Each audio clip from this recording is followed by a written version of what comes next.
The young lady and I were talking about something called muscle and nerve memory.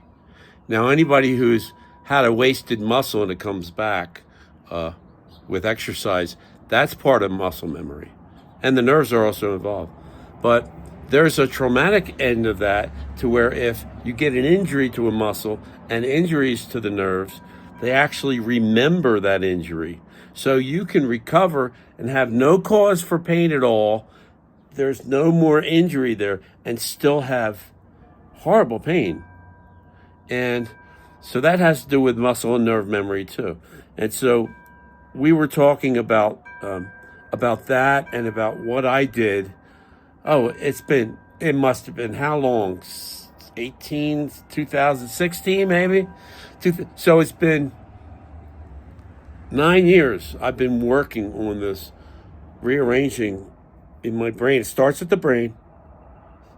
It starts with thinking about it and looking your body over and just taking time and then reassessing and figuring out which pain is that old pain memory in the muscles and nerves and which pain is maybe like real, if you have bone on bone, that's real pain. But if you don't have bone on bone and it still is hurting and it's not swelling up or anything, it very possibly could be the memory in your muscle. It's in the muscles and nerves. That's the problem. Now, here in the West, we don't consider that. They don't consider us one system.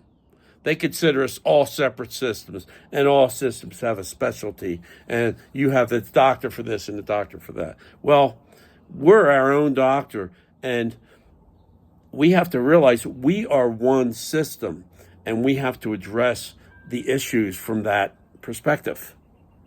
And so, how'd I do it? I spent a lot of time just sitting there and laying, and I was doing Wim Hof breathing, WIMHOF, and look him up. He's an amazing man. He's the Iceman. And then I was just doing assessments. So if I was relaxing for a minute and just thinking about it, okay, so why is this hurting me? And what kind of pain is it? Is this the memory pain or is it the real pain? And I delineated between the two. And then I took the memory pain and then I started dealing with that in my mind. And I found that I could almost set that aside or rethink about it. The one yoga instructor called it an interesting sensation. She refused to call it pain because that's what it was. It was an interesting sensation. It was a true pain. And so I could deal with it much better when I reduced the significance of the pain itself, when I renamed the significance in here. It's not hoodoo and it's not magic. It's just taking a different approach to your body. And from your mind's aspect, instead of your body telling your mind tells your body. As one system now.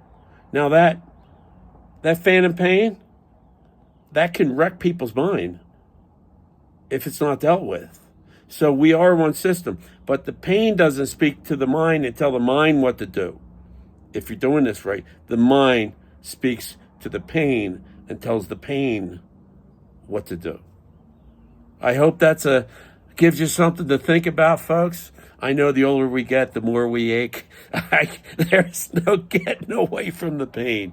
But this is to help you deal with the confusing pain of pain memory and to be able to reduce that. And then helps us to much more easily get by in life. God bless you. This is the old guy signing off. You have a great day.